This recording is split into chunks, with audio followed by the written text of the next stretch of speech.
বৃষ্টি আসলে তার কথা ভীষণভাবে মনে পড়ে আমার। বৃষ্টি আসলে তো তাকে আমি ভুলতেই পারি না। আর বৃষ্টি আসলে একটু পরপরই তার কথা মনে করিয়ে দেয়। আসসালামু আলাইকুম, কেমন আছেন সবাই? এতক্ষণ যার কথা বললাম আর কালকে সারাদিন কি কি করলাম সেটা নিয়েই থাকছে আজকের ভিডিও। কালকে সকালবেলা ঘুম থেকে উঠেই দেখি যে ওয়েদারটা অনেক সুন্দর, হয়তো বৃষ্টি হতে পারে। তো বাহির থেকে ওয়েদারটা দেখে এসেই সাহাল বাবুকে বলতেছিলাম, সাহাল হয়তো বৃষ্টি আসতে পারে, তুমি কি বৃষ্টিতে ভিজবা? সাহাল আমাকে বলতেছে, আম্মু বৃষ্টিতে তুমি ভিজলে কিন্তু তোমার জ্বর আসবে, তোমার ঠান্ডা লাগবে, আমি বৃষ্টিতে ভিজবো না, তুমি যাও, তুমি ভিজো।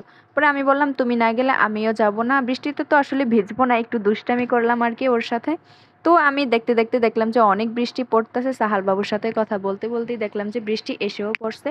আর এটা হচ্ছে আমাদের বাসার সামনের অবস্থা, বাসার থেকে তো বের হওয়াই বন্ধ হয়ে গেছে বৃষ্টির জন্য। আচ্ছা, বাসার সামনে যদি এই অবস্থা হয় তাহলে আমাদের কি অবস্থা হবে বলেন তো? যাই হোক, আমাদের অনেক খারাপ অবস্থা, একদমই বাহিরে নামা যায় না, বৃষ্টি হইলে বাজারে যাওয়া যায় না। তো আমি সাহাল বাবুর সাথে কথা বলতে বলতে বৃষ্টি দেখে চলে আসলাম কিচেনে। কিচেনে এসেই ভাবলাম যে আজকে খিচুড়ি রান্না করব, যেহেতু বাহিরে বৃষ্টি হইতাছে। আর এতক্ষণ আমি যার কথা বললাম যে বৃষ্টি আসলে তার কথা আমার ভীষণভাবে মনে পড়ে, সেটা হচ্ছে খিচুড়ি। আমার দেবর তো বৃষ্টি হলেই বলবে যে ভাবি একটু খিচুড়ি রান্না করেন। আবার খিচুড়ি কিন্তু সাহালের বাবারও অনেক পছন্দ। এখন তাদের সাথে খেতে খেতে কিন্তু আমারও পছন্দ হয়ে গেছে।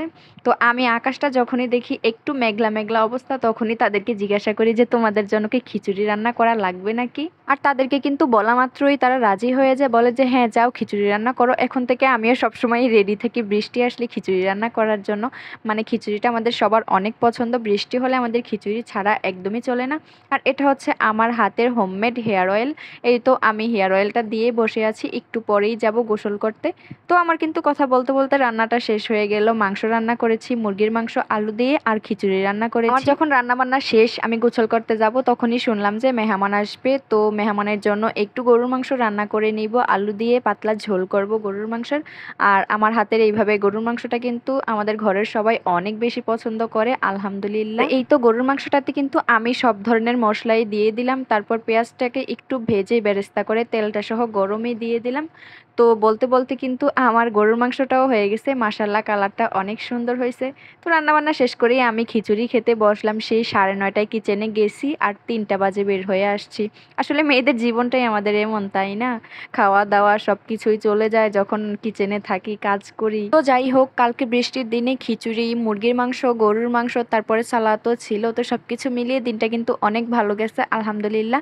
আপনারাও কালকে বৃষ্টির দিনে কে কি রান্না করলেন অবশ্যই জানাবেন। সবাই ভালো থাকবেন, সুস্থ থাকবেন, আল্লাহ হাফেজ।